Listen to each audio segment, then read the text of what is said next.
Yes. Make it count. We are recording. Are we recording? Oh my goodness. Ladies and gentlemen, I now call to order our December council meeting. It's so nice to have y'all come out tonight to say Merry Christmas to us. I know we have a lot of issues on the agenda tonight, but first I ask you to join me in a moment of prayer. Dear Heavenly Father, thank you for letting us gather again together in a great community, and we thank you for the many blessings and the challenges you bestowed upon us. We know that out of those challenges does come opportunity. Father, we ask tonight on issues that might be contentious that we remember your Son and our Savior, Jesus Christ, who was born 2,000 years ago, and he died for our sins on the cross, and we are most grateful. And Father, we just again are so blessed to live in a great country, in a great state, in a great community. And we just can't thank you enough. And we ask for these things in the name of your Son and our Savior, Jesus Christ. Amen. Amen. We now invite you to join us in the Pledge of Allegiance. I pledge allegiance to the flag of the United States of America and to the republic for which it stands, one nation, under God, indivisible, with liberty and justice for all. Thank you, everybody, for coming out. Two quick announcements. I'm going to shuffle the agenda to accommodate the crowd. And also, I'm going to announce up front, if we get to around 9 o'clock, we have a lot of cumbersome issues on our agenda. I might ask that we continue the meeting to Wednesday, January 8th, for a council goal planning, as well as to maybe cover some of these issues that are maybe more mundane on the agenda. Just because we've got a lot of housekeeping items tonight. But first and foremost, I would like to bring to the front of the agenda new business number 1, the Second Amendment Sanctuary Resolution. Just so everybody knows, since our last meeting, the Second Amendment issue sort of took off in Virginia, and at Nottoway Courthouse a month ago, it was the biggest crowd I had ever seen at a courthouse, even in my 30 years of going up there every month. And a few weeks after that, Crew took action, adopting a resolution. A lot of people have said, Billy, what's a resolution mean? It really depends on your opinion. I mean, it's certainly symbolic. It's certainly making a statement to Richmond that many in rural Virginia are tired, including this person here, of talk and saber rattling on more gun laws that I don't believe are effective, and more importantly, I personally don't believe are constitutional. However, the main reason it's on the agenda tonight is people in Blackstone asked me, Billy, what are y'all going to do? And in my opinion, it's the biggest grassroots movement I've seen on any issue, including health insurance or anything in my lifetime across the whole state. So I did attach in the packet the Nottoway County resolution verbatim. Crew adopted a slightly different one. I haven't read theirs verbatim, but I found the resolution, from my personal taste, acceptable, but I wanted to certainly open it up to the council. We didn't advertise a public hearing. How many folks are here tonight in support a Second Amendment sanctuary resolution? Okay. And with the same level of respect and decorum, are there people here tonight who are here because they oppose such a resolution? Okay. Very good. I'll tell you what I'd like to do. I'm a strong believer in the minority being heard. I would like to, if you wish to speak, council, I would. please, if you do, I'll ask you to come to the podium and state I your. would prefer the resolution be read in full and first, so everybody can hear the actual wording of the resolution. I would be glad to do that. I may skip over some of the whereases, but I'll get to the gist of it. Not a bad suggestion either, by the way, because not everybody has a copy. But basically, this proposed resolution, would declare Blackstone a Second Amendment sanctuary. Just keep in mind, a little note here. Sheriffs are independent, elected, just like Board of Supervisors. So they're two independent agencies. Blackstone, a town's a little different because the town funds its police department, and the police chief does answer to the council and the manager. So anyway, whereas the Second Amendment of the United States Constitution reads, a well-regulated militia being necessary to the security of a free state, the right of the people to keep and bear arms shall not be infringed, and whereas Article 1, Section 13 of the Constitution of Virginia provides that a well-regulated militia composed of the body of the people trained to arms is the proper, natural, and safe defense of a free state. Therefore, the right of the people to keep and bear arms shall not be infringed, that standing armies in times of peace should be avoided as dangerous to liberty, and that in all cases the military should be under strict subordination to and governed by the civil power, and whereas certain legislation introduced in the 2019 session of the General Assembly, which will be upcoming in 2020, and certain legislation introduced in current session of the U.S. Congress could have the effect of infringing on the rights of law-abiding citizens to keep and bear arms as guaranteed by the Second Amendment. Whereas the current governor of Virginia has stated he intends to endorse and pass into law legislation that's unconstitutional as it pertains to the rights enumerated in the U.S. and Virginia constitutions. And whereas the town of Blackstone and its citizens are concerned about the passage of any bill containing language which could be interpreted as infringing on the rights of the citizens of Blackstone to keep and bear arms, or could begin a slippery slope of restrictions on the Second Amendment. Whereas Blackstone Town Council wishes to express its deep commitment to the rights of all citizens of Blackstone to keep and bear arms. And whereas Blackstone Town Council wishes to express opposition to any law that would unconstitutionally restrict the rights under the Second Amendment of the citizens of Blackstone to keep and bear arms. And whereas Blackstone Town Council wishes to express its intent to stand as a sanctuary town for Second Amendment rights and to oppose, within the limits of the Constitution of the U.S. and Virginia, any efforts to unconstitutionally restrict such rights and to use such legal means at its disposal to protect the rights of citizens to keep and bear arms, including, through legal action, the power of appropriation of public funds, the right to petition for redress of grievances, and the direction to the law enforcement and judiciary of Blackstone, Virginia, to not enforce any unconstitutional law. Therefore, be it resolved by the Town Council of Blackstone that Blackstone hereby expresses its intent to uphold the Second Amendment rights of the citizens of Blackstone, and its intent that public funds of the town not be used to restrict Second Amendment rights or to aid in the unnecessary and unconstitutional restrictions of the rights under the Second Amendment to bear arms, and that Blackstone Town Council hereby declares its intent to oppose unconstitutional restrictions on the right to keep and bear arms through such legal means as may be expedient, including, without limitation, court action. And Blackstone Town Council hereby, on this night, declares Blackstone, Virginia as a Second Amendment sanctuary. That is the reading of the proposed resolution. It's verbatim Nottaway County with Blackstone inserted for. I would ask, just as tonight, since we have a large crowd, if you would come to the podium, just for the recording. This meeting is on video, so it does help the viewer. You give your name and that sort of thing. I would like to thank the opportunity to address everyone tonight. My name is Thomas Cruz. I am the newly elected chairman of the Nottaway County Democratic Committee.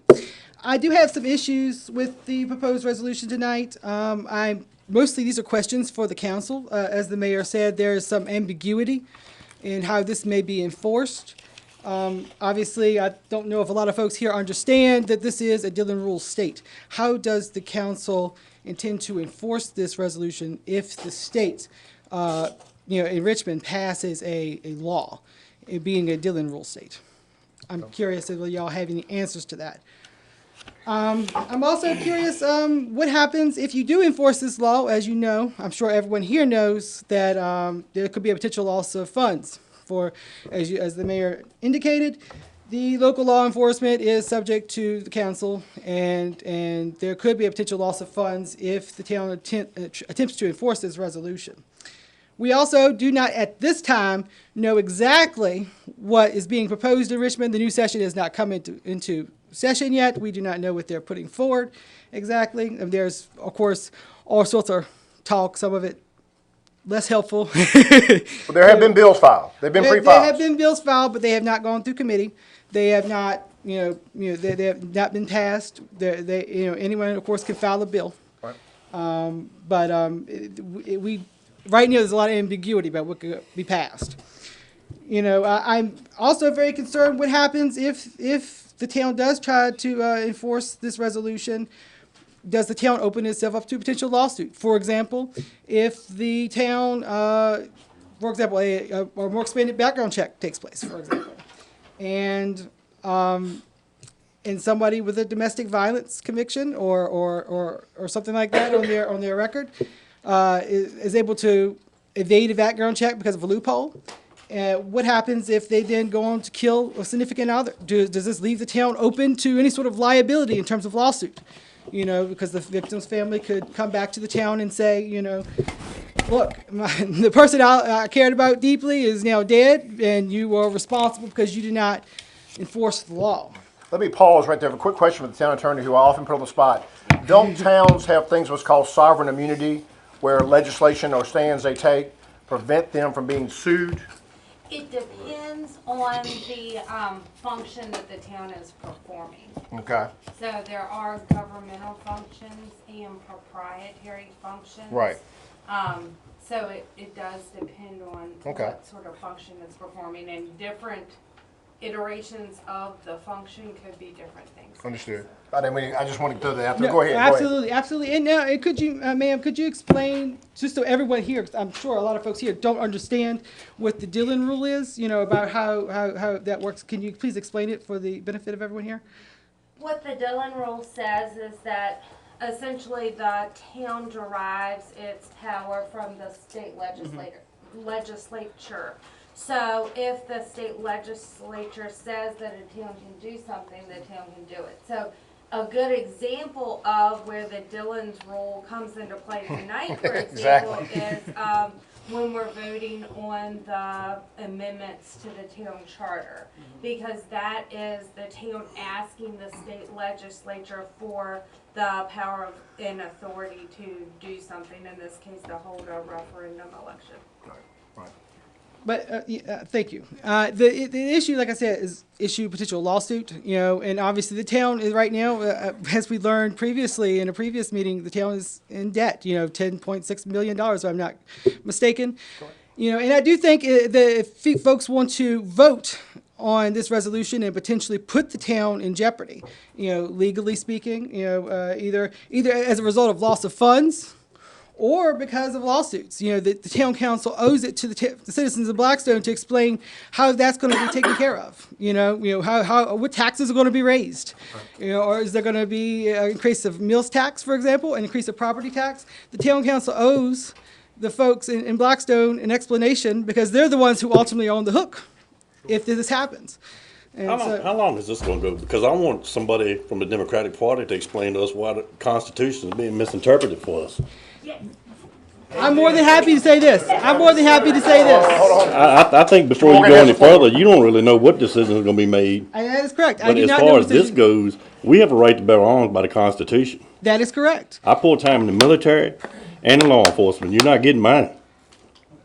Councilman Morgan, this is what I will say. You're just I gonna will keep talking. say- You're gonna keep talking in circles, and this meeting's gonna go on for 4 hours. No, I'm So going get to tell your you right point now. so we can move on. I'm going to tell you the truth right now. It is not this council that makes the decision. It is the courts that make the decision. I think the council is making a bigger effort The to protect the community the courts than you interpret are. the Constitution, Mr. Morgan. Very, very strong points, well made. I appreciate you coming to the podium. And like I said earlier, I do have respect for the minority opinion in this room tonight. And I don't know what the opinion is in Blackstone. I just felt obligated as the mayor of Blackstone, when a constituent says, "What are y'all going to do?" I believe we need to tell them what we're going to do. You ask good questions. Some of them are like Mr. Morgan. I happen to agree with Mr. Morgan to the letter. It's just a philosophical difference. And the fact that, I'll just be honest with you, just so you know where your mayor stands, I am tired of every time there's a massacre of a sanctimonious politician using it and getting in front of the cameras and exploiting the tragedy to try to accomplish a political goal. And I don't know what the goal is. Some folks I really believe want to eradicate firearms, and that scares me. I do not believe that, Mr. Mayor. But what I will say, regardless of those feelings, whether true or not, the issue is that the town council owes the citizens of Blackstone an explanation of if there is a lawsuit, if there's a loss of funds, those have to be accounted for somehow. And that's y'all's responsibility tonight. And one thing I will say, when you mentioned loss of funds, I'm assuming, if you correct me if I'm wrong, there have been comments made at the state level of repercussions and consequences.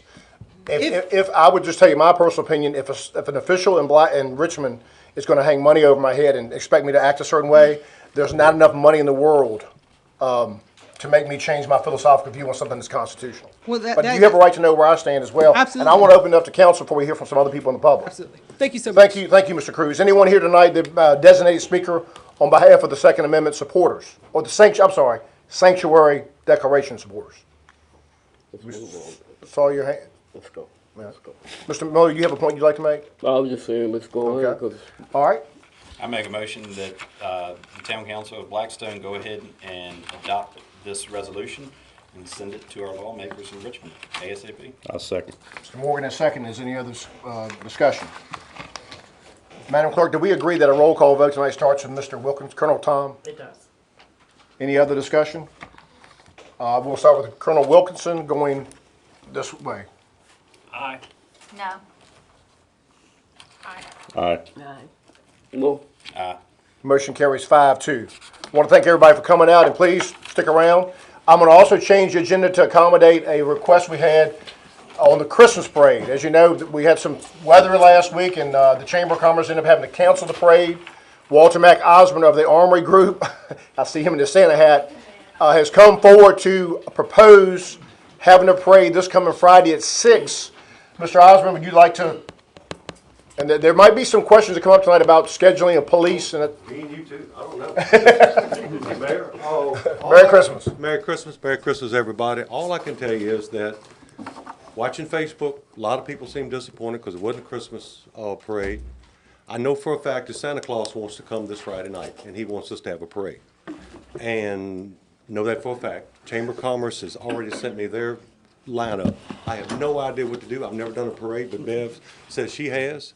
And actually, Bev's never done a parade. That's right, Bev's never done a parade either. So she was going to be our first one anyway, but Mac McMillan and a bunch of volunteers said, we think we can pull this off if we can duplicate the town chamber business plan or parade plan from that night, which I have no idea what it is. I've always just showed up, and we've had a Christmas parade. You've been there most of the times. And I just think that this town deserves to have a Christmas parade if we can figure out how to do it logistically and correctly. We got volunteers and people that want to do it, even if it's a donkey and 2 fire trucks. Do we know if the bands would be able? The bands probably would be unable We don't know to. about the bands. We're going to call those, and if not, fire trucks and Christmas music. Okay. One point that immediately came to my mind, besides the gratitude for y'all for your offer, I know that night on the calendar is fixed for the police, and they take time off and prepare for that date.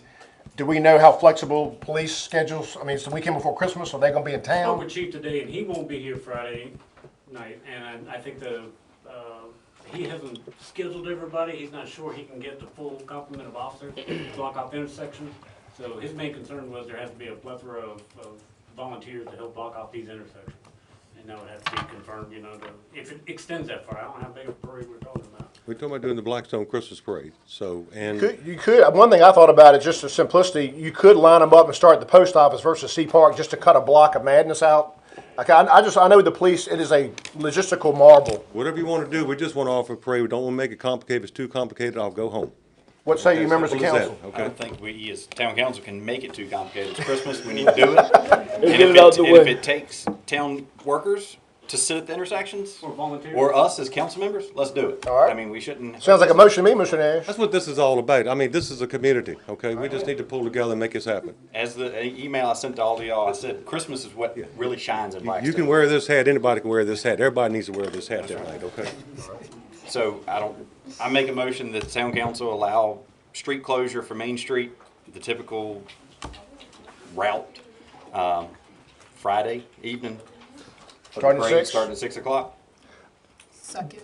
So we have a motion and a second. Just for a point of clarification, just so people here are on the same page, I believe the custom has been that the police normally start getting cars off Main Street around 5 o'clock or so, and they start putting up no parking. Is that correct? Does that ring a bell? There's a time where I know cars are told, no parking on Main. Do we know when that time starts? 5 o'clock. 5 o'clock? Who said 5 o'clock? All right, very good. All right, well, then your motion will include the street closure. Correct. And the street closures are usually, if we are gonna start and run it like the regular parade, is from 8th Street all the way to Tavern. We close completely from Church to 8th on South Main Okay. at 5 o'clock. And at 5:30 from Church all the way to Tavern. Okay. Well, Mr. Nash has made a motion, it's been seconded, and obviously there's gonna be some game planning back and forth. I see a question, Mr. Osborne? Just a comment, I meant to mention at the podium, we're going to have a meeting tomorrow night at the Prove tonight at the Blackstone Fire Station. If anybody wants to help us pull this together, volunteers. Beautiful. Okay, at Beautiful. 7 o'clock tomorrow, it's already been reserved. God bless us, everyone. One quick question, so there will not be any bands, because We they, don't know that, we will let you know later. well, yeah, let us know, because she'd asked for that ballpark light at Bagley if they need it, so our guys will need to know what all it is. Okay, we'll find out, we're going to make calls, we don't think so, but we're going to make some calls. That's our last day of school, so I would think maybe not. We'll see. Motion's been made and seconded. I'll call for a voice vote on this. All in favor say aye. Aye. Opposed? That motion carries 7-0. Now, on to our regular scheduling program with a public hearing, and we can take these two at one time. Thank everybody for coming. You have on your agenda, we have advertised 2 public hearings, and it's basically, I'll just be honest with you, I'm gonna go ahead and treat them as one hearing. It is whether or not town council should have a petition the General Assembly for a referendum, for a charter change to allow us to have a referendum on A, the Armory, and or B, building a rec center. Just so y'all know, it's been a little misleading.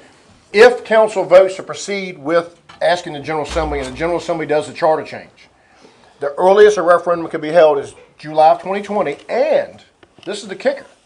Just because General Assembly says your charter's changed, this council would have to petition the circuit court judge, and the circuit court judge could just say, you know what, I don't think so. So it's still a tedious process ahead, and it is estimated to cost $8,000 to $10,000.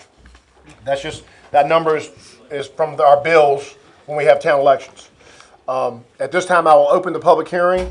If someone's for or against referendum, just come on up and state your name, and we'll get you on the record. I would emphasize that tonight is a hearing about the referendum, not about the worthiness or unworthiness of one of the other buildings. We'll go with Janet Bonnell and then Lewis Johnson.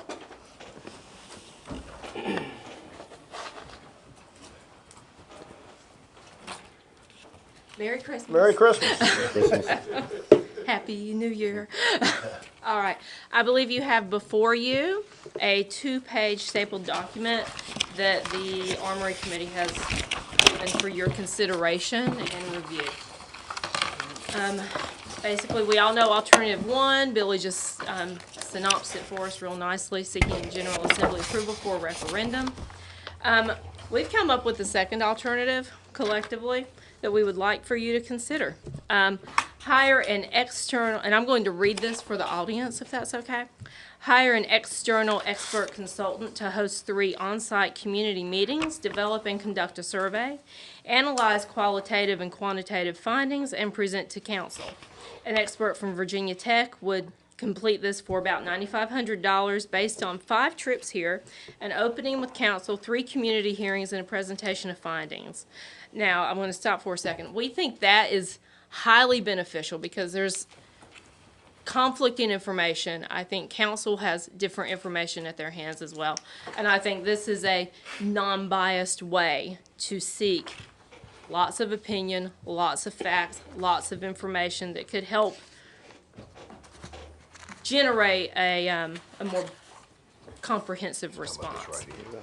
Pros are it's systematic, it's anonymous survey feedback, all taxpayers can participate, businesses can participate, feedback is qualitative and quantitative, and if any of y'all know anything about statistics, that's important.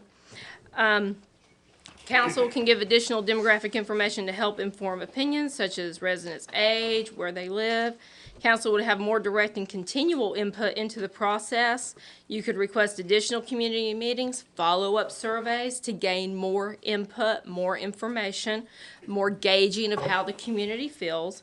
It would require minimal work by the town attorney and staff, which results in additional cost savings, less community infighting, which contaminates the community and local elections, and input is not limited to voters in the town of Blackstone. Of course, we have our third alternative, don't do anything, which I don't. Zero chance of that. Boy, I mean, okay, yay. Okay, so we recommend Alternative 2 for the following reasons. Feedback from Alternative 2 is more comprehensive than Alternative 1, with more direct council involvement in creating the survey and obtaining that feedback. We've seen where just trying to word 2 questions is leading us. I was at the last committee meeting, and it was very conversational. Results from Alternative 2, again, are qualitative and quantitative, professionally analyzed and reported, whereas Alternative 1 only provides a yes or no from voters with no opportunity for follow-up or clarification after the fact on the questions as they are presented. Alternative 2, all segments of our community, including taxpaying businesses, regardless of if they live in town or not, can have input in that meeting. Council can, if council desires, see only responses from registered Blackstone voters. The time frame for Alternative 2 is more flexible and far quicker than alternative one, which I think is a necessity considering the climate that we're in right now. And the cost of alternative two is the same. So is the same as the vote alone for alternative one. And the total cost for alternative one does not take into consideration town attorney fees and man hours by the staff. So alternative two achieves the exact same objective as alternative one, but it gives us more flexibility, more involvement in the process, allows the potential for broader community input, has the potential for positive community engagement instead of hostility during what's going to be a rough election year all around, and costs maybe a little bit less than alternative one. Okay. And that's just kind of where we are. We respectfully ask that you consider this, Okay. and that's all I have. Thank you, Ms. Bennell. Thank you very much. Mr. Johnson, I had you next.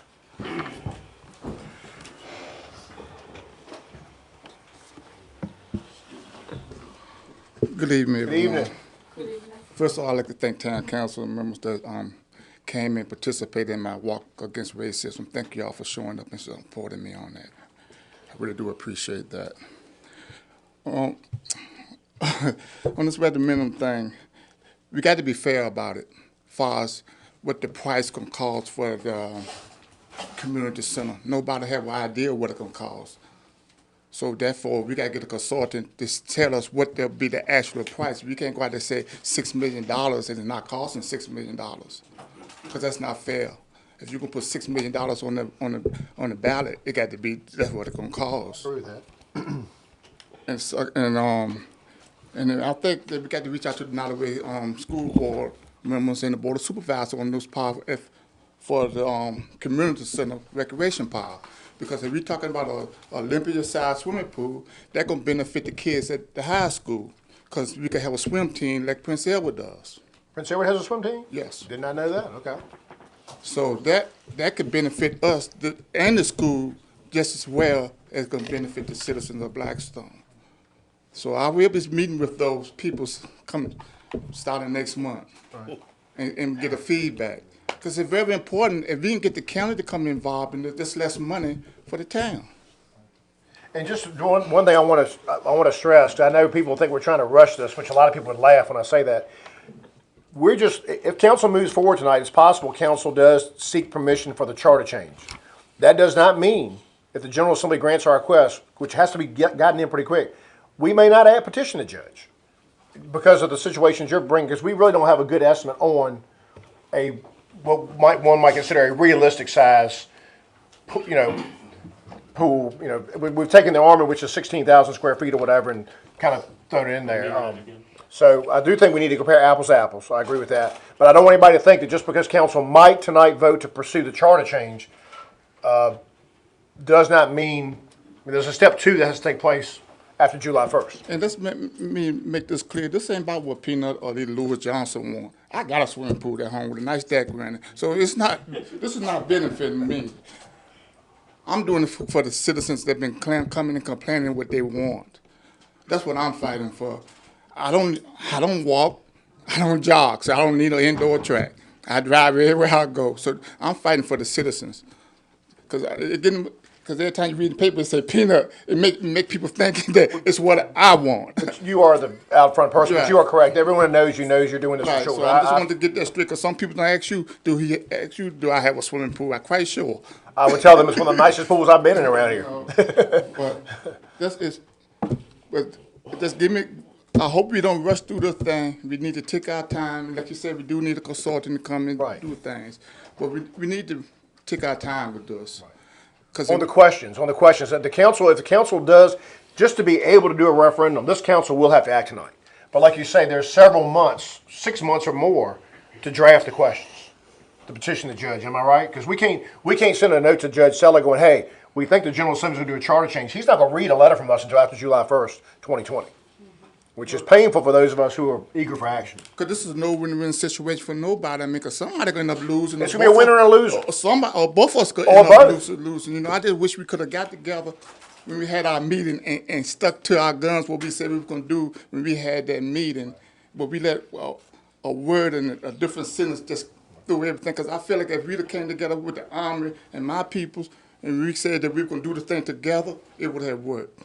But you're now, just to make sure I'm gonna recognize you, just to make, we've heard Ms. Manel with a proposal, an alternative to a referendum. You're not necessarily opposed to a referendum, you just wanna make really sure that if the questions are phrased, that there's a reasonable cost estimate. Right. Just, I just okay. wanted I just wanna make sure that the people, that we're interpreting your remarks correctly. Mr. Miller has a question. My thing is this, this is a tiresome, it drains you. So, what I'm saying is, even though we asking for this referendum, that does not mean that the two groups still can't meet and try to butt heads together. I think the referendum part is something that's gonna protect council. This is what I'm saying. So I'm just saying, just because we get a referendum and we ask for a referendum, that doesn't mean the buck has to stop here. But my thing, and I think all the council is, let's get this thing out the way. And the longer we drag it out, the worse it's gonna get. It is, and I agree with you on that. But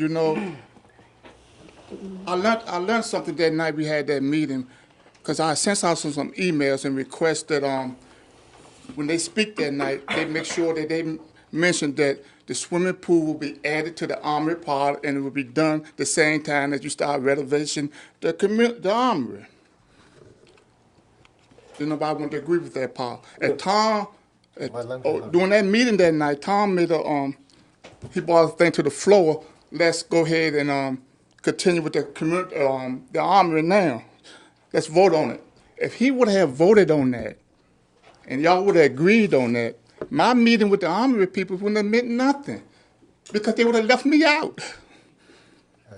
You see what I'm saying? We would have left. After that meeting, we had said what we were going to do and how everything was going to go. But I did not agree with the wording, how they had written it up. I appreciate that. I don't want to go in there. I don't want to relitigate, right? But what I'm saying is, if we would have voted on it that night, they could have said, no, we're not agree. We fixing the armory up. We ain't got to do what you said now, because it's already been approved what the army people were going to say. Nobody there, it's nothing in writing. Was nothing in writing. You see what I'm saying? We would have laws. So therefore, I don't trust nobody no more. All right, Ms. Johnson, we thank you. Anyone else to speak for or against the proposed charter change? Mr. Thomas Cruz? Can I ask a quick question? Yeah, you sure may, Madam Clerk. So the referendum, if y'all vote to do that, and the soonest you could do something was July, is that referendum good for years, or is it just good for 2020?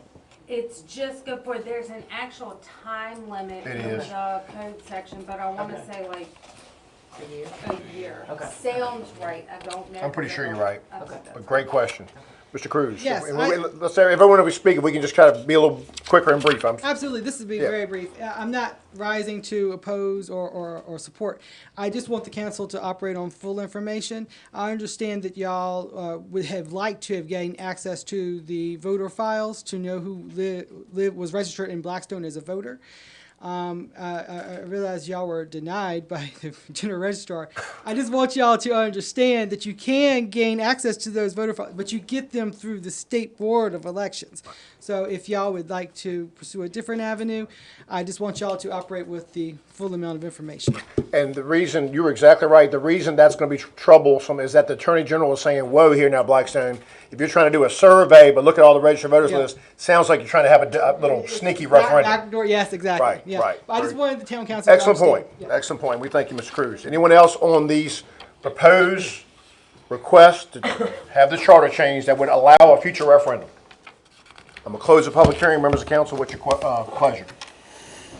Just for clarification, if I may. Yes. There are actually two public hearings, and they're two separate resolutions. Right. And one of them is for Armory and one of them is for. True. So any action, I think you should act separately on each of them. Great point. Very good point.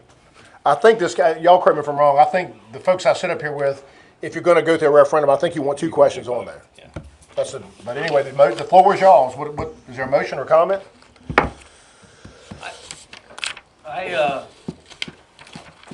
What the Armory Group is proposing here, I think that that's a fair interpretation of what we're trying to accomplish. Because what we talked about was we wanted to know what the people in town are what they want to do. And this would accomplish that without having to go through a referendum and spend that money to vote and do all that. But this will do the same thing. In fact, I think this could do an even better job at it, because they're gonna come in here with outside consultants, hold meetings, conduct surveys, and do all the things that we wanted to do, but we just couldn't figure out how to do it. And we don't need anything to do this, other than to pay the people to do it. Okay. Anyone else? I think that. Hold on, Mr. Alderman. Mr. Miller, you have the floor. I think that we should, like I say, I'm for the referendum to protect us. But like I say, and I'm gonna say it again, just because we get that referendum, that doesn't mean we have to stop.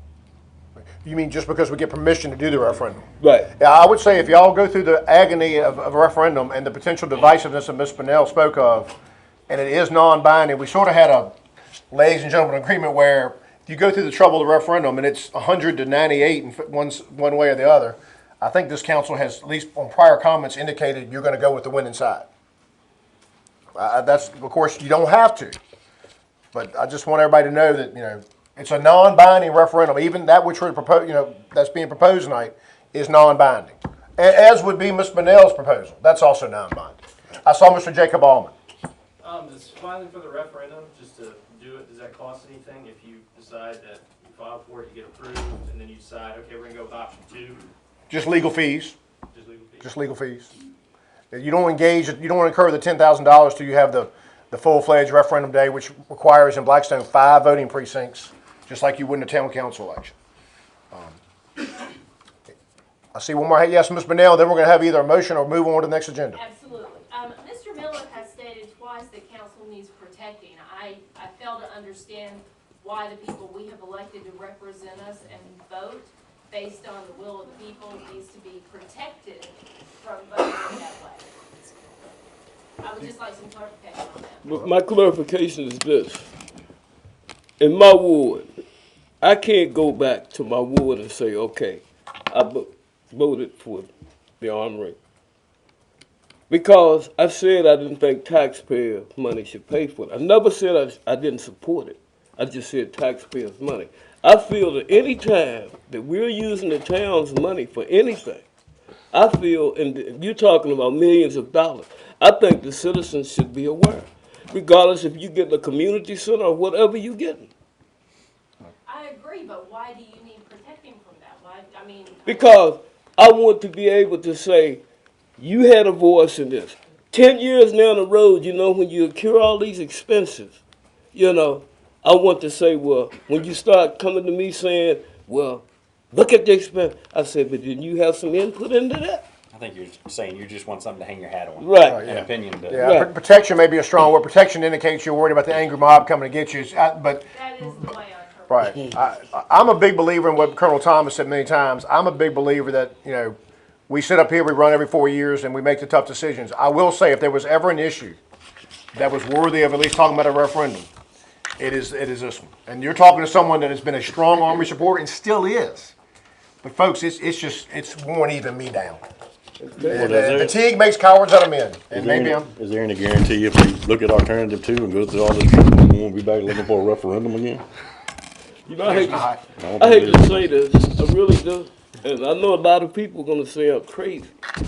But in the long run, this council is going to decide the fate. There's no doubt. I've said that this is the decide, but this will be the one. I mean, we go referendum, we can go whatever we want. Right. Because regardless of what we do, nobody's going to be sentenced. This is the 5th council to grapple with this building. It's the 5th council. And I'm tired of it. I really am. I done talked to the town manager and looked at figures. I'm just tired of the hassle. Well, is there a motion to be made on any course of action tonight? I make a motion that we apply for the referendum. That we seek the charter change, outline. You need to do both. Well, we'll do motion 1. We'll have to include the armory, and then there'll be a second motion. Okay. Your motion, And the resolution. right? So motion 1 would be to seek a charter change to the General Assembly on the question of the armory, and to adopt the accompanying resolution. Is there a second to Mr. Miller's motion? Second. Mr. Nash is seconded. Any further discussion? Now, of course, I anticipate there'll also be a motion made on the Recreation Center question as well. We'll have a roll call vote on Item 1, starting with Colonel Tom. No. Aye. Aye. Aye. That motion carries 6-1 on the Armory. All right, same topic, just different words. Proposed charter change to allow referendum on the proposed recreation center, which would involve the pool and the indoor track that, obviously this count. Ms. Thompson's moved, is there a second? To do the same thing on the proposed recreation. Mr. Nash is second on the proposed recreation center. Same language, adopting the resolution, seeking the charter change to the General Assembly. Any further discussion? We'll have a roll call vote, starting with Colonel Tom. Abstain. Aye. Aye. Aye. That motion carries 6-0 with 1 abstention. Now, Tessie, this is a question for you. Obviously, I have a decent amount that I hear from people that don't want either. So does there have to be another resolution for that to be added to the? No, and Okay. I would recommend for those in my packet, I did something stupid and was wrong. I added a third question saying, should the town do neither with a yes or no? And that's just terrible. Obviously, if you're against both, then vote no on both. Yeah. That would just be legal nightmare. Okay. I didn't, because talk about not confusing people.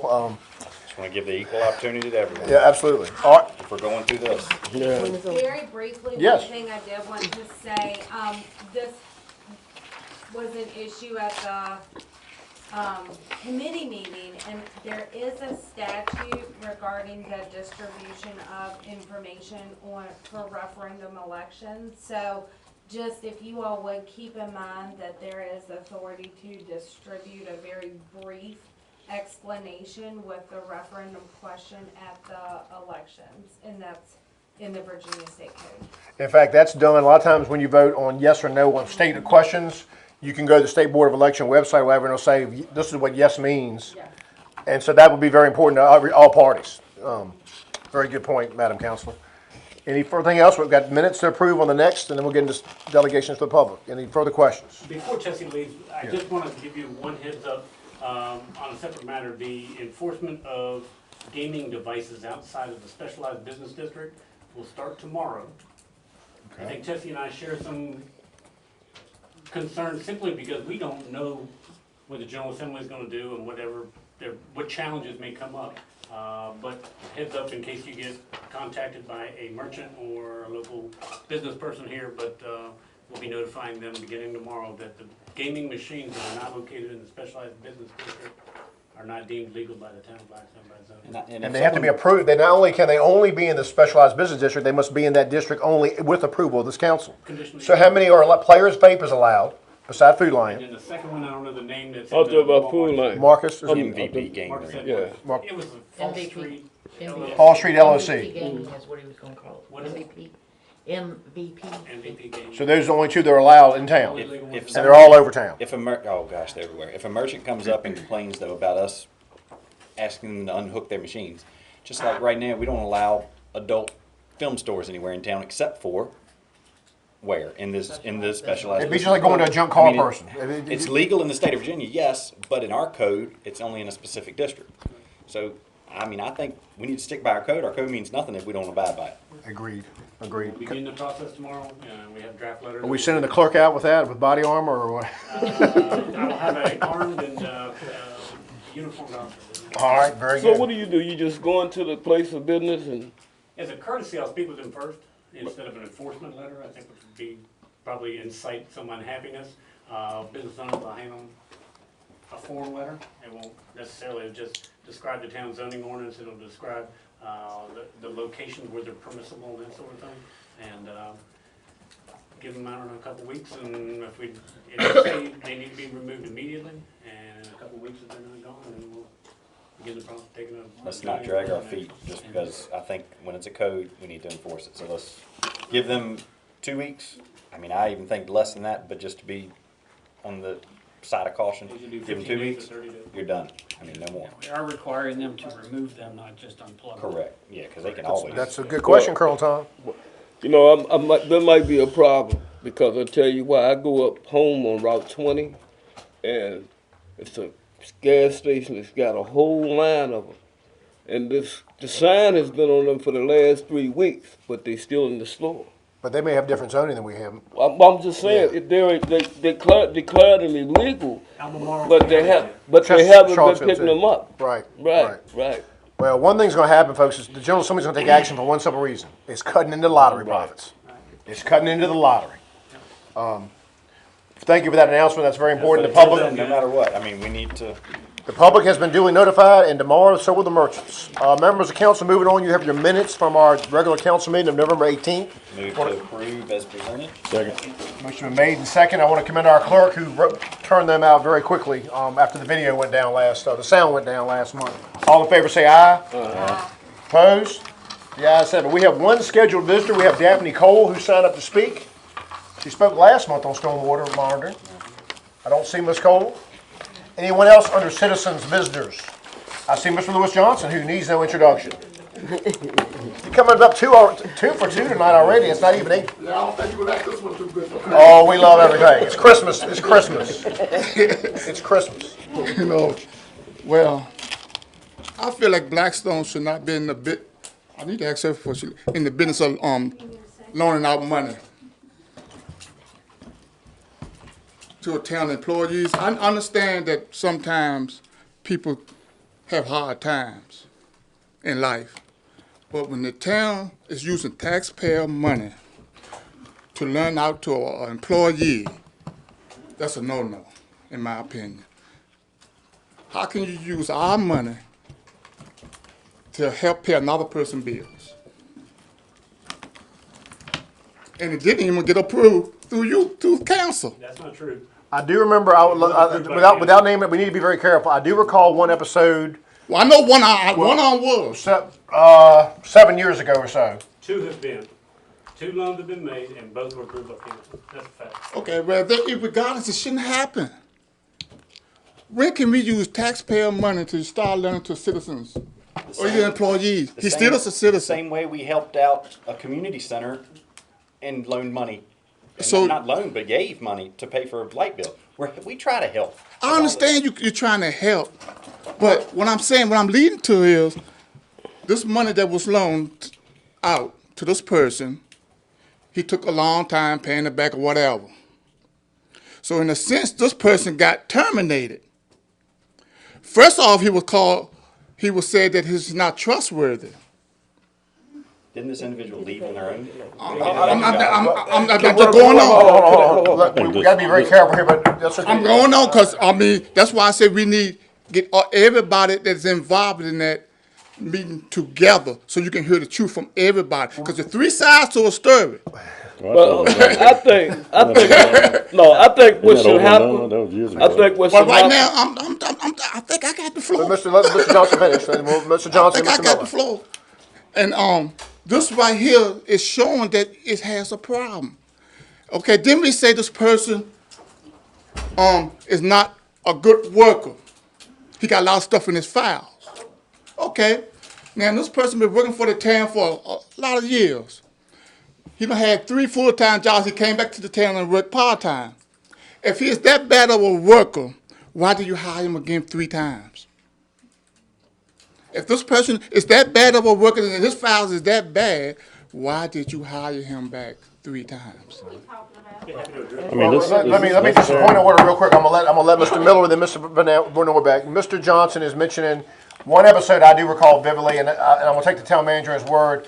We have had at one time in particular a very dedicated employee that was in a financial crisis. And I do recall that the manager, not long after he got here, brought it to the council's attention, and the council at that time, not this council, approved a situation where money was taken out of his check to make the town whole for the money he needed up front. That was a garnishment, I believe, or a voluntary garnishment. Mr. Miller had a question. He was getting ready to lose his truck. We'll just say that. And I can tell you but what I'm saying, this here issue, I mean, it shouldn't even be disclosed. Well, this would be a good employment committee issue, and I think that would be fine. I don't. But he's got a right to come to the podium. Yeah, he can come and bring it up. Yeah. But I honestly feel like the town just shouldn't be in the business of. I understand the people's catch hard times. 7 years ago. No, this ain't been 7 years ago. One more recent. Right before you got on. Right before you got on. You need to continue. Well, let's hear from the town manager who Mike can provide. If that's it. I didn't mean to cut you off, Mr. Johnson, but you stay right there. I just want to hear. And this is sensitive, folks. We're not going to name names. It was frustrating. And Mr. Norbeck, go ahead. So everybody knows what exactly actually did happen. Is it was probably 7 or 8 years ago. We had an employee come to us after we notified him that his home had been advertised in the newspaper for a tax sale, and the individual was not aware. He, for whatever reason, his house was getting ready to be sold for lack of payment of taxes. It wasn't a tremendous amount of money, but if you add the attorney's fees and all the other things that have been waived for other individuals, it came out to about $5,000. Brought it to council. I can't remember the date or which council, but nonetheless, the council agreed that we would lend him and do a payroll deduction, get it paid off, and then he's been paid it off. That individual still works for the town, honored his commitments and made his payments, and he had to give up his vacation time and his accumulated comp time and all those kinds of things to make it work. The second event was an individual came to me and his paycheck had been frozen, or his checking account had been frozen by an attorney who was in the business of collecting debts that had not been paid for several years, and that was about $11,000, about $10,000. That individual was quite desperate, came to me and said, I can't even pay my rent, I can't pay my bills, all that sort of thing. Speaking to council, I did contact the attorney's office, and they agreed if they received payment immediately, they would waive all penalty and interest, which is about half the cost, okay? This is for a car that was purchased that was never paid for. So in turn, the town council agreed that we could go on and do this. We did a payroll deduction. The individual was paying $200 a month out of his paycheck, making the payroll deductions, chose to take another job, was not terminated, as has been expressed tonight. The individual chose to take another job, was working with us part-time, okay, and then decided he wanted to leave the town's employ as a part-time employee. And the payment ceased at that point. After multiple impassioned pleas by me over the phone for him to make the payments, leaving messages time after again, we used a treasurer's lien on the individual's paycheck, and his employer did pay us the full amount. It was not satisfied satisfactorily. If we hadn't taken legal action, I don't think we would have ever received the money. When the first paycheck was seized, then that individual wanted to then contact me and then make plans for the payment. A lot of misrepresentation. Well, that's okay. That's well, what's happening. Why don't we, I think perhaps this might be something, I think what the point Mr. Johnson's trying to make, correct me if I'm wrong, there is maybe, for those in the audience especially, I see some eyes getting rather large, there may be a question as to whether or not taxpayer, as a principle moving forward, Shouldn't be doing. even the kind, as Mr. Nash said, the council, I think we do like to say we're kind and we're a nice small town, but fronting taxpayers' money for employees might be something don't stop at employees for anything that's not town related. Right. That's right. Whatever it is. We give $750. I mean, for example, this is small beans, and Beverly, I know you're back here, but the council approved $750 for the Christmas parade, which the town really doesn't, partake in, other than the fact that we want to do something for our community. Yeah, don't get me wrong. I mean, I know Philip got a heart of gold. Philip gonna pay for people's light bill out of his own pocket. I understand that, but just like you say, this person didn't want to pay their money back. What if we keep going doing this? I'm kind of reading from him that I don't think it's going to happen any more time. We need to put a motion out. I'm going to refer this to the Employment and Police Committee on the philosophical issue you raised about policy. And I know there's a second component about the employee that I've been told wants to come back to work. That's a whole other issue. That's up to them on that part. Right. But let's get down to this $12.50 light bill, man. It's a right to be charged, double charged. You work at the bank. The financial place. Can you charge people twice for the same thing in the same quarter? Like if I'm late paying my loan payment back to you all, I get a late payment fee, right? Yeah, if you're late. Or if I'm late, can you send me another one for the same payment? Can you? No. Well, why is the town of Blackstone doing it? And just for the audience. Because in a sense, everybody says that pink slip is for late fees. That's what everybody's saying for years. Yeah. So why is we already paying 4 or 5% late fee if they late on their light bill? The automatic 5% is a 5% penalty. That's correct. Okay. Say my light bill is $100. Okay, so you charge me 12.5% interest because I got to pay you $12.50, and now I'm gonna pay you another 5% for being late. That's 17% of interest I'm paying on one bill.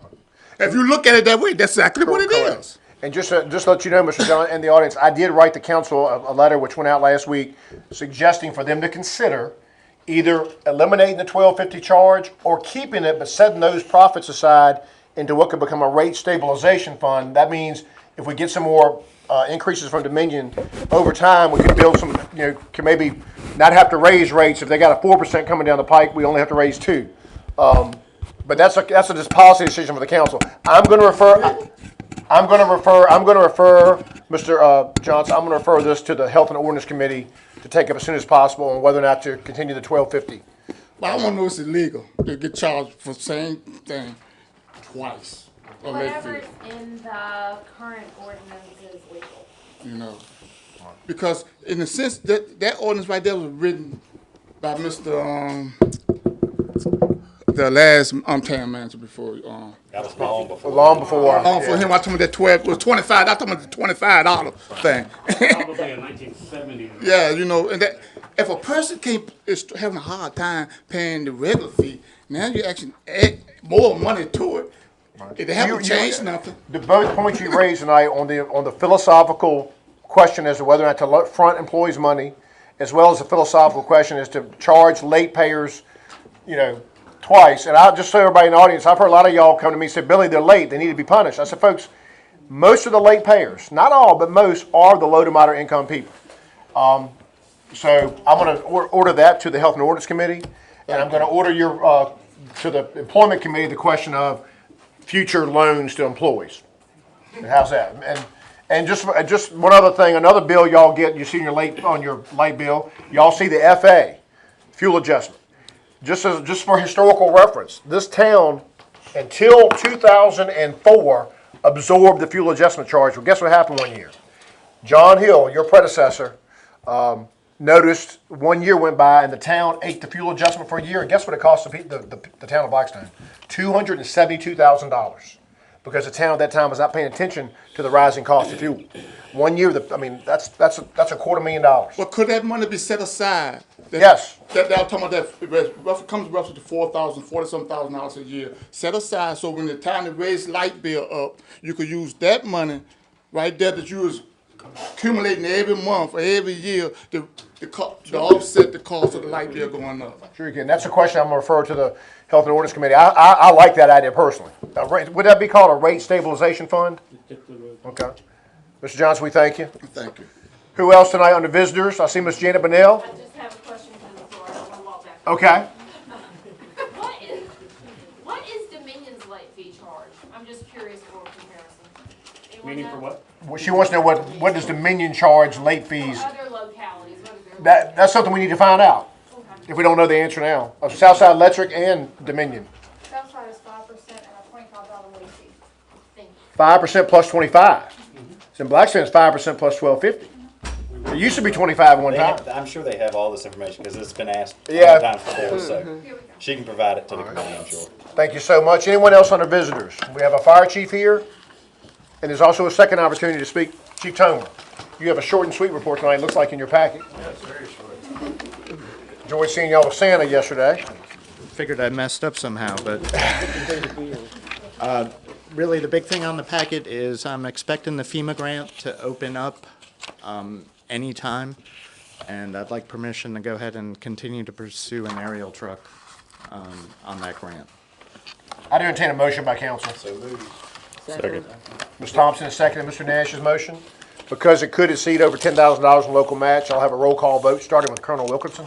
Aye. Aye. Aye. Aye. The match would be approximately 200,000? No, if 1,000,000, 5%, 500, or 50,000. 50,000 level. I won't get our hopes up though. Yeah. We've done this many a times. Yeah. All right, well, that is 7-0 passes. All right, and we have our awards banquet Saturday. Hope to see you. See you there. See you there. That's Oh, it. speaking of the fire department, where's EMS calling from? Thank y'all so much. Anything else? That's it. Thank you, Chief. Thank you, sir. Merry Christmas. Thank We'll you. see you Saturday. Moving right along, we have payment of bills. You have your first batch, a total of $542,509.22. I move to approve as presented. Second. Mr. Morgan is second Mr. Nash's motion. Any question about any of the line items? I just had one, we just spoke of the fire department. I see a $23,000 bill for fire department fire allowance. Is that the going to calls for the year? Go call. What do they get per call? $2 still? $4. We do. Is it $4? Okay. So if you go to, okay, I wasn't sure. And they did change it, instead of, it used to include if you went to a meeting or anything, now it's strictly fire calls or EMS calls. Gotcha. Very good. It's not administrative stuff. Very good. All right, I would entertain a motion. The motion has been made and seconded. We'll have a roll call vote starting with Colonel Tom. Aye. Aye. That motion carries 7-0. Just for a point of order, I don't want to pick on anybody. Might it be better if the two firemen abstained since they received those funds? I'm not, is that What? Tessie's not here. I didn't know whether maybe the firemen should abstain because they received the funds, or it's already paid, so I guess it doesn't matter. No, these are not yet approved. I don't think she's cut them yet. No, we've already been paid. All right. She didn't cut the individual checks. You guys distribute the checks. Oh, If I'm not mistaken. I just didn't know because it's a clothing allowance is what it's considered on the fire department. Never mind, okay. If It's y'all a are comfortable, clothing I just want to throw that out there, all right? Second batch of bills totals $186,710. They're broken down by department. I entertain a motion to approve those. Mr. Hasbrook has moved, Colonel Thomas seconded. I have a administration under foreign print welcome bags. These what we give to people now coming in. We are handing out welcome bags, the mayor's Love it. desired welcome bag. Foreign Print made a white bag with the town logo and seal, and it had several hundred. Chamber of Commerce provided documents, flyers, pamphlets, the town included, copies of certain ordinances, all those kind of things. And those are available at the town treasurer's office, and we appreciate Brittany for her. That's good stuff. And y'all giving some away? Have they been, people been coming in to get them? Yep, we've been giving them to all the new businesses in New Brunswick. Roughly, if you had a guesstimate, how many have you given away? 10, 50? I think like about 15 maybe. Very good. Chastity Bryant, who works in the treasurer's office, is instrumental in helping getting that done. Outstanding. I'd ask for a roll call vote to approve the motion. Sir. Aye. Aye. That motion carries 7-0. Now we're getting into, bear with me, we're getting into committee report. Yeah, committee reports with the street and lights. That is Mr. Miller. Y'all talked about ditches and parking on 6th Street, which, the Heritage Hall parking dilemma. Go right ahead. Tough over there. Various ditches we did receive, and I think I provided to the committee some prices that were provided to me by contractor E.F. Brown from Cambridge in regards to some ditches that were on private property that people had asked for some assistance with. I think the minutes will reflect those figures. The committee, before making any kind of commitments and that sort of thing, did ask me to come back with a policy specific to how we would handle going on private property instead of it being on a case-by-case basis. I told them I would provide them with a draft policy for the committee to consider and take a look at it. These numbers were in the 80,000 range, then the 30,000 range, and so some of them were quite expensive, and I think the committee wanted to take a look at that before they jumped into $100,000+ worth of equipment. Traffic pattern of downtown, we include in your packet a survey done by DBI. Survey. In regards to truck traffic downtown. Over the years, if you remember, Lee Scott had asked on a couple occasions if we could make it a truck detour on Brown Street, and I think that was the original intention. Billy knows a lot of the history. Barbara has been around. The VDOT at the time was not supportive of a Brown Street truck route, simply because maybe it wasn't wide enough or long enough, or for whatever reasons the standards were not acceptable to VDOT. And that came to us through Diana Bryant, who's our local liaison from the Petersburg residency, or the our local residency.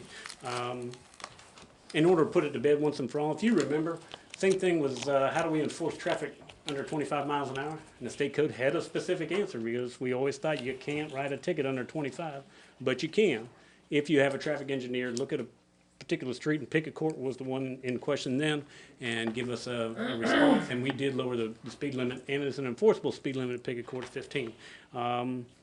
Same thing with this. I'm asking council to support hiring a traffic engineer to look at Brown Street once and for all and determine if that is an appropriate, and if VDOT would approve it. I think it's time to look at it again.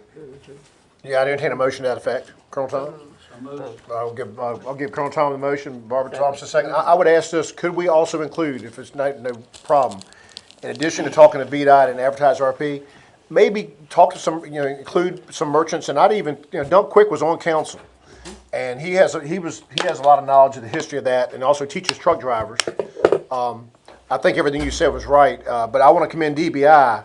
This survey, basically 80 people answered, and 83% say the town should explore this, what Colonel Tom's motion is, and 76% that report is difficult. Parking, traveling downtown, pretty good numbers. So motion's been made and seconded to seek an RFP, work with VDOT. Any further discussion? All in favor say aye. Aye. Opposed? Motion carries 7-0.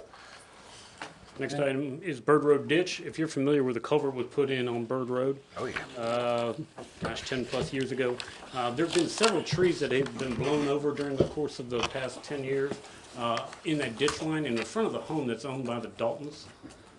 I don't know historically who owned that house, but it was on the corner. It's a brick house on the corner of Bird. David Nelms is when it got. It's the old Dave Maven house. There you go, Dave Maven's old house. And it has washed appreciably right there at the culvert. And Ms. Dalton had asked if we could address that somehow. As we put that culvert in there, again, several trees have fallen and that bank has washed into her yard appreciably. I do not believe the town has anything more than an easement there. At the road, I don't believe we have, it's not town property where this would be. This is on private property, and the committee did look at it. And I do think by what the town did when we placed the riprap originally and denuded the bank, and then subsequently, I guess, environmental conditions and floodwaters and all sorts of things, and trees blown over, the committee is recommending to you that the town replace the riprap on that bank. Okay. You've heard the committee's recommendation. When do we? You said it is on private property, correct? There's no new pipe, and I don't know if we need an appreciable amount of new rock, because a lot of it is just It's washed just down. collecting up all the rock that washed out. Well, since the town touched it before, upon the town doing the work, can they sign that this is the last, I mean, again, it's private property. I don't think the town should be on it so much. We did it to begin with. Let's correct it one time, but then let's turn it over to the property owner. Certainly talk to them and see if they're willing. Should they want to do that? A one and done? Yeah. One and done. Do they have a choice? Pardon? Would they have a choice on me? If they want us to do it, then they I would think say. they want you to do it, and that's one of the caveats or the conditions. But I'm saying if you said one and done, Yeah. do they have a choice to say no? Well, they can always say no. If they say no, then they're gonna fix it themselves. Yeah. I mean, I'm extending an arm that we shouldn't have done it a long time ago. It's private property, shouldn't be on it. But the town did go in there and do, I mean, it's kind of original sin if you want to get technical about it. Correct. Oh, yeah, that's what I'm saying. That's when, let's do it, fix it one time, and then let's turn it over. Right. I'll let them learn. Is there a motion to that effect? So moved. Mr. Nash moved. Is there a second? The motion is to redistribute the rock and construct a check dam. Rough estimate of what it might I cost? think you could run over $10,000 Okay. if we have to buy material. Hopefully, we can scoop enough of that rock up out of that. Ms. Thompson seconded the motion. For that reason, we will have a roll call vote, starting with Colonel Wilkinson. Aye. Aye. Aye. That motion carries 7-0. 2nd Street and Lunenburg Avenue, there's a tree near the Rescue Squad building in the town alley. There is an alley there. I don't know the exact boundaries of the alley, but the tree is definitely hanging over that drive that runs to the rear of the Rescue Squad building. I assume it may be part of our tree. I assume it may be privately owned, but it's a diseased elm tree that the top is already broken out of, and it is leaning towards the Rescue Squad. The town forces do it, or you contract it I out? think Dan could do that, because they really just want the tree dropped, One dropped and then they'll. and they'll cut it up. I'd entertain a motion to approve that request. Ms. Hasbrook's moved. Is there a second? Second. Mr. Morgan has seconded. All in favor say aye. Aye. Opposed? Ayes have it. Next up, Does the town still own that lot? We just allowed the. Rescue Squad, I believe we do own that yeah, building. we donated the lot and they get free utilities and free gas. I think that's the case. I just wanted the citizens to know that. Yes. It's town property that's in danger. But that's the only reason we have that substation, is because of that generous offer in 1986. Moving along, 6th Street parking near Heritage Hall. On the north side of 6th Street, the north side, and the parking at Heritage Hall on the weekends is tough. It's tough during the week, and it can be tough during the weekends when everybody's home as well. We've had an individual traveling southbound on Academy Avenue when he intersects with 6th Street, whose sight distance to the left and to the right, in front of the church and in front of Clarence Simpson's old house, or the house adjacent to that, are not being able to see either to the right or to the left to pull from Academy onto 6th and take a turn. The committee looked at it and recommended eliminating one parking space on either side. So basically, if I'm going down 6th Street toward Maine, I'm traveling east on 6th Street. When I turn left on Academy Avenue right there, you'd be eliminating the spot that's like near a fire hydrant and then also inside the church. Okay. And it'll be on the 6th Street right away, not on the Academy side. So you can still park on 6th Street. It's just is this 6th or Academy? This is 6th Street. The north, It's in front of a fire hydrant, actually. True. there is a hydrant in front of that little And- house right there. I looked at it this weekend. I mean, you can't even see the curb from all the debris that's over it. So obviously it needs to be cleaned up, painted, and then the biggest thing is we must enforce it. It's no good if we do nothing. We must enforce the parking issue if it's there. So you're gonna paint the curb yellow and then maybe have a sign or a temporary sign for a while, no parking. How's the thing going? Didn't this council several months ago, last year, take action on Church? is the church, They just got new signs and started using them probably a month or two ago. they're temporary signs? Yeah, they put them out But Sunday this would apply to morning. them as well, that they Correct. can't park in that first That's space. right. Have the residents and also the church been notified of this possible change? All right. What's your See what pleasure, you guys members of wanna do. council? I move that we proceed on with whatever we have to do to alleviate the parking issues and enforce whatever needs to be done over there. Second. Second. And the reason this is being made just generally is for the safety, for sight distance, is that correct? We've had a few cars. Just that want to make always sure, get that in the record. T-bone. This is being done for safety. All in favor, say aye. Aye. Opposed? Motion carries 7-0. West Tavern Street, parking space by the Antique Mall. If you coming out West Tavern Street, between Dr. Bradshaw's office and the Antique Mall, and you come to that pretty narrow little almost alley-like street, and you look left, you got pretty good sight distance because there's not parking there in front of Dr. Bradshaw's or Hardee's. You look to your right, and it's tough to see if you're trying to pull Don't out. see anything. I can attest that that's a tough spot, and the committee recommended eliminating the first space on Main Street at the end. The spots on Main Street, man. Well, Billy, That we'd place is rather busy. we'd rather do that than have somebody get killed. But if you're making a right-hand turn, then first of all, when I go there, you're silly to even try to take a left turn because you can't see. But if you're trying to make a right turn there, could you say no left turn maybe? I just think about the Antique Mall brings a lot of folks downtown, and I mean, I don't want anybody to get hurt, like anybody. One space. One space.